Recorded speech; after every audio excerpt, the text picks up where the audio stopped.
नमस्कार, आप देख रहे हैं उत्तराखंड टाइम्स। मैं हूं आपके साथ रेखा भंडारी। जी हाँ, इस वक्त हम उत्तराखंड औद्यानिकी एवं वानिकी विश्वविद्यालय भरसार में हैं और हमारे साथ हैं यहाँ के असिस्टेंट प्रोफेसर डॉक्टर टमटा।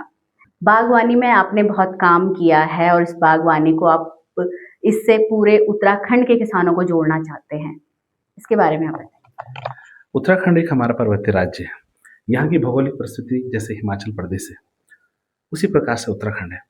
और जैसे हिमाचल में असीम संभावनाएं है बागवानी की, उसी तरीके से उत्तराखंड में जो हमारे 13 जिले हैं, 13 जनपदों में हमारे पास 10 जिले जो हमारे पर्वतीय क्षेत्र के और 3 जनपद हमारे मैदानी क्षेत्र हैं। जो हमारे पर्वतीय जिले हैं, इसमें शीतोष्ण बागवानी, जिसमें सेब, नाशपाती, आड़ू, खुमानी, अखरोट, nut fruits, almond, peach, pear, plum, apricot, इसकी बहुत ज़्यादा संभावना है। ज़रूरत है कि हमारे प्रदेश के जो युवा हैं वो इस बागवानी की तरफ आए, फलों की खेती की तरफ आए। सब्जी उत्पादन में हमारे पास टमाटर, हमारे पास शिमला मिर्च है, हमारे पास पत्ता गोभी, हमारा फूल गोभी है, हमारे प्याज की फसल है, हमारे पास लहसुन की फसल है, हमारे पास लीफी वेजिटेबल्स है, हमारे पास ब्रोकली है, हमारे पास एक्सोटिक वेजिटेबल्स है, हमारे पास कलर शिमला मिर्च है। तो युवा इस खेती की तरफ आए। फ्लावर्स क्रॉप की हम जब बात करते हैं तो हमारे पास ग्लैडलेस है, हमारे पास कार्नेशन है, हमारे पास झरबेरा है, हमारे पास लिली है, हमारे पास ट्यूलिप है। ऐसे ऐसे खूबसूरत फूल प्रकृति ने हमारे प्रदेश को जो है एक वरदान के रूप में दिए। इसी के साथ हमारे पास मेडिसिनल एरोमेटिक प्लांट्स के क्षेत्र में तमाम तरह के औषधीय पौधे हैं और एरोमेटिक प्लांट्स में। तो जो युवा हैं, हमारे पास जो ज़मीन है हमारे पहाड़ों की, हमने यहाँ पर फलों की खेती करनी है, हमने सब्जियों की खेती करनी है, हमने फ्लावर्स की खेती करनी है। इससे हमारे जो युवा है वो अच्छी आमदनी जो है जनरेट करेंगे और उसके बाद उनके जो फसलों का एक बहुत अच्छा दाम उनको मार्केट में मिलेगा। सर, समस्याएं बहुत है हमारे उत्तराखंड के जो पहाड़ी क्षेत्र हैं उनमें खेती बाड़ी करने के लिए। सबसे पहले तो जो अभी जो शिकायतें आती है, तो ये शिकायतें आती है जो जंगली जानवर हैं उनकी वजह से फसल नहीं हो पा रही है।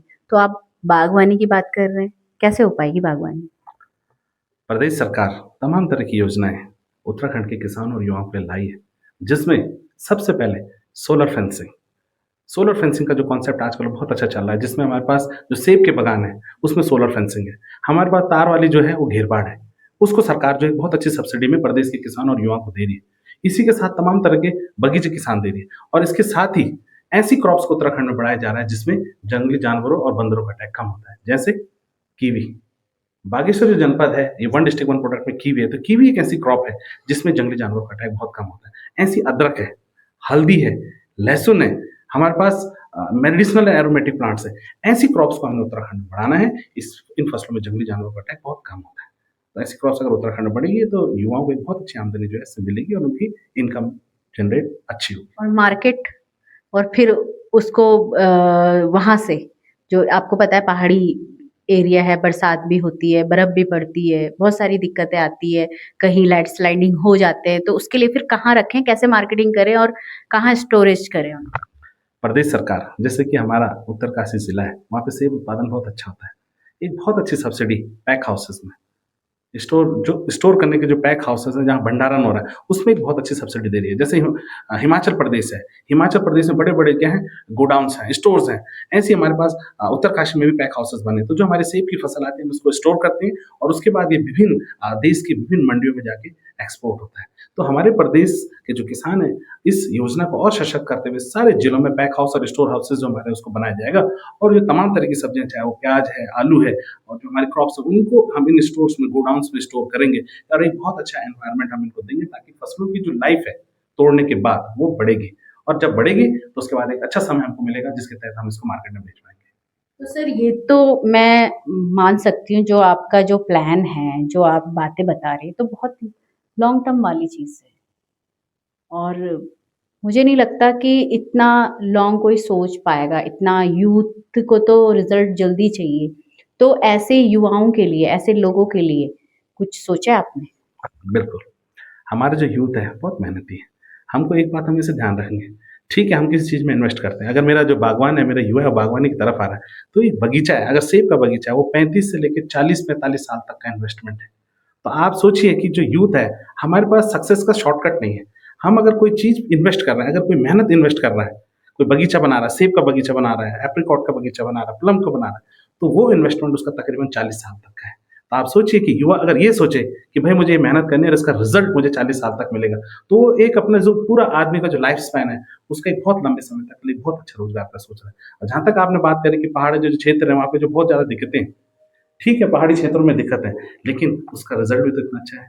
आप बताइए ना, आज दिल्ली का आदमी, आप तमिलनाडु का आदमी देखिए, वो तरसते हैं कि वो एक खूबसूरत सेब देखें, एक रेड कलर का एप्पल जो हर सीजन में ब्लूम कर रहा है, वो हर किसी को नहीं मिलता। वो लकी इंसान, और जो हम लोग हैं उत्तराखंड के, हिमाचल के, जो ऐसी फसलों को देख रहे हैं, तो ये हमारा सौभाग्य है। देखिए, हरसिल का सेब तो है, काफी फेमस है। क्या हरसिल जैसा सेब और जगह भी हो सकता है, टिहरी में या पौड़ी में, इन जगह भी हो सकता है? विज्ञान में सब कुछ हो सकता है। आज इंसान ने कहाँ कहाँ तक खेती कर दी है, वेराइटीज हैं सर, साइंटिस्ट इसमें काम कर रहे हैं। विश्वविद्यालय हमारे पास, ये उत्तराखंड उद्यान की वानिकी विश्वविद्यालय, इसमें हमारे पास हॉर्टिकल्चर के साइंटिस्ट हैं, दिन रात खप के हम काम कर रहे हैं। हमारा एक ही ध्येय है कि प्रदेश के किसानों और युवाओं को अच्छी तरीके, हमारे पास इनोवेटिव वैराइटीज है। हमारे पास हर्सिल का क्षेत्र है, वहाँ पे कुछ इन्वायरमेंटल कंडीशंस ऐसी है, जैसे रेड कलर का एप्पल है, अगर हम किसानों को एक बहुत अच्छी वैरायटी दें, सपोज मेरा पौड़ी डिस्ट्रिक्ट है, टिहरी डिस्ट्रिक्ट है, हम किसानों को एक अच्छा प्लांटिंग मटेरियल देंगे, हम जर्म प्लाज्म देंगे से अच्छी क्वालिटी का, खराब जर्म प्लाज्म नहीं देना है, एक अच्छा जर्म प्लाज्म देंगे, एक अच्छी क्वालिटी का सेब देंगे, तो निश्चित ही उसका प्रोडक्शन बहुत अच्छा होगा। और यूरोप में इसमें बहुत अच्छा काम हो रहा है, यूरोप की एप्पल की वैरायटीज या अन्य टेम्परेट फ्रूट की जो वैरायटीज है वो बहुत अच्छी। तो इस तरह का क्वालिटी प्लांटिंग मटेरियल लगाने की जरूरत है हमारे किसानों को, तब जाके हम बागवानी में बहुत अच्छा प्रोडक्शन लेंगे, और ऐसा हो सकता है। कैसे पहुंचेंगे सर आप गाँव-गाँव में? कुछ प्लान है? प्रदेश में उद्यान विभाग है, लाइन डिपार्टमेंट है, हमारे पास सारे जनपदों में हमारे पास हॉर्टिकल्चर मोबाइल टीम है, हमारे सेंटर स्टैब्लिश्ड है। ऐसी जब हम विश्वविद्यालयों की बात करते हैं, हम उत्तराखंड में पंतनगर विश्वविद्यालय है, भरसार उद्यान की वानिकी विश्वविद्यालय, हमारे साइंटिस्ट, अभी कृषि रथ होता है, भारत सरकार के तमाम तरह के प्रोग्राम होते हैं, तो वैज्ञानिक जो है गांव-गांव जाकर हर विषय में, चाहे वो एंटोमोलॉजी का क्षेत्र है, प्लांट पैथोलॉजी का क्षेत्र है, हॉर्टिकल्चर का क्षेत्र है, एग्रोनॉमी का क्षेत्र है, साइंटिस्ट का काम ही ये है कि किसानों को हम अच्छी से अच्छी जानकारी देंगे कि किस तरीके से वो वैज्ञानिक खेती की तरफ आएंगे, और वैज्ञानिक खेती की तरफ वो आएंगे तो एक अच्छी जो है क्रॉप प्रोडक्शन साइकिल में वो आएंगे। इसके साथ ही विश्वविद्यालय ट्रेनिंग और प्रोग्राम्स जो है प्रशिक्षण कार्यक्रम ऑर्गेनाइज करता है, जिसमें हमारे किसान, चाहे वो बागवानी फसलों में अगर उनको जानकारी लेनी है, प्लांट पैथोलॉजी में लेनी है, तो हमारे विश्वविद्यालय में आते हैं, जिसमें हम उनका ट्रेनिंग प्रोग्राम ऑर्गेनाइज करते हैं, और एक पूरे पैकेज के साथ उनको अच्छे से सिखा के भेजते हैं कि किस तरीके से वो अच्छी बागवानी अपने क्षेत्र में करेंगे। अभी कितने जनपदों में आपका काम चल रहा है और कहाँ, कुछ आप बता सकते हैं कि जिसमें आपको रिजल्ट भी मिला है? पंतनगर विश्वविद्यालय चाहे भरसार विश्वविद्यालय, हमारा जो मैंडेट है वो पूरा उत्तराखंड है, क्योंकि हमारे विश्वविद्यालय का नाम है उत्तराखंड उद्यान की वानिकी विश्वविद्यालय, तो हमारा मैंडेट पूरे उत्तराखंड है। हमारे पास विभिन्न जनपद है, जैसे टिहरी जिला है, टिहरी जनपद जो है अदरक के लिए जाना जाता है, हमारे पास जो आगर खाल वाली बेल्ट है पूरी अदरक की है, तो हमारे जो साइंटिस्ट हैं ऐसे किसानों के पास जाते हैं। हमारे पास देहरादून में सैया वाला क्षेत्र है, वो भी पूरे अदरक का है। उत्तरकाशी वाला जो क्षेत्र है पूरे हर्सिल का है। तो हमारे साइंटिस्ट और जो विभिन्न परियोजनाएं जो राज्य जो केंद्र सरकार की यहाँ पे चल रही, तो उस परियोजनाओं के तहत हम ऐसे ऐसे जगहों में जाते हैं जहाँ हॉर्टिकल्चर प्रोडक्शन हो रहा है। हर्सिल में हम जाते हैं, पौड़ी के हमारे पास हेलीसैंड वाला जो एरिया है वहाँ पूरी सेब की बेल्ट है, ऐसी वहाँ पे आलू उत्पादन बहुत अच्छा होता है। और ऐसी आपको जब हम अन्य जनपदों की बात करें, जैसे बागेश्वर है, बागेश्वर इस समय उत्तराखंड में कीवी हब के रूप में उभर रहा है, और वहाँ एक श्यामा गाँव है, श्यामा विलेज इन बागेश्वर, जो कि मिसाल है कीवी फ्रूट प्रोडक्शन में। आपने देखा होगा कि कई लोग वहाँ पे कीवी प्रमोट करते हैं। ऐसी पौड़ी में जो खिरसू ब्लॉक है, वो माल्टा के लिए, संतरे के लिए जाना जाता है। तो हमारे पास डिफरेंट डिफरेंट क्रॉप्स हैं जो आइडेंटिफाइड हैं, और ऐसे जोन में जाके जो साइंटिस्ट हैं वो काम करते हैं और अच्छी इनोवेटिव टेक्नोलॉजी, प्रोडक्शन टेक्नोलॉजी किसानों को बताते हैं। 12वीं के बाद एक रहता है कि हमें कुछ अच्छा कोर्स करना है, जाना है, हमें कुछ अच्छा करना है अपने परिवार के लिए, बच्चा यही सोचता है। तो उनके लिए कुछ है कि कैसे वो एग्रीकल्चर में आएँ, कैसे वो ये आपका जो औद्यानिकी है, वानिकी है, इसमें कैसे अपने आप को इनरोल करें? मैडम, हम जब निकले थे तो पौड़ी जनपद के एक बहुत रिमोट एरिया से निकल के यहाँ तक पहुँचे, और फिर पंतनगर विश्वविद्यालय में अपनी शिक्षा ग्रहण की। तो भारत सरकार की एक आईसीआर के तहत एक फॉर्म निकलता है, जिसमें बच्चे जो हैं 4 साल का जो हमारा बीएससी कृषि का पाठ्यक्रम है, BSc horticulture, BSc forestry, BSc fisheries, BSc food technology और बीएससी होम साइंस। तो इस तरह के जो कोर्सेज हैं, ये विभिन्न स्टेट एग्रीकल्चर यूनिवर्सिटीज़ के द्वारा संचालित किए जाते हैं, और इस समय देश के विभिन्न राज्यों में जो हैं विश्वविद्यालय हैं, जहाँ पे बच्चे फॉर्म भरते हैं आईसीआर वाला, और इसके तहत वहाँ पर अपनी शिक्षा ग्रहण कर सकते हैं।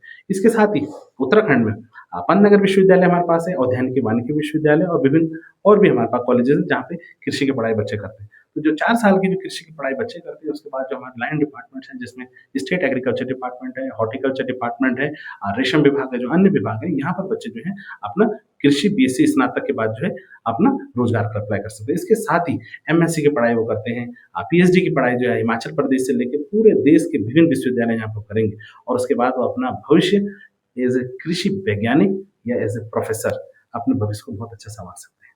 तो इस क्षेत्र में आएंगे तो हम एक बहुत अच्छा काम करेंगे, क्योंकि by default Uttarakhand is blessed.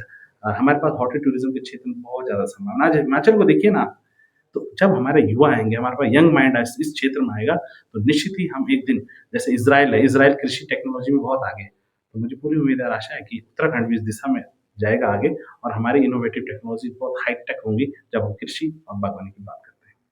बहुत बहुत धन्यवाद। Thank you. ये थे हमारे साथ डॉक्टर अंकित टमटा, जो शोध करता है, वैज्ञानिक हैं औद्यानिकी वानिकी में। जिस तरह से अब जो 12वीं के छात्र छात्राएं हैं चाहते हैं कि हमें क्या आगे करना है एग्रीकल्चर को लेके या कृषि में, तो आप भी कृषि वैज्ञानिक बन सकते हैं। तो ये इंटरव्यू जो है ये आपके लिए बहुत ही इम्पोर्टेंट है, आप जरूर देखिए और अपने उत्तराखंड का आगे आप नाम कीजिए बागवानी में। इसी तरह से देखते रहिए उत्तराखंड टाइम्स। भरसार से रेखा भंडारी।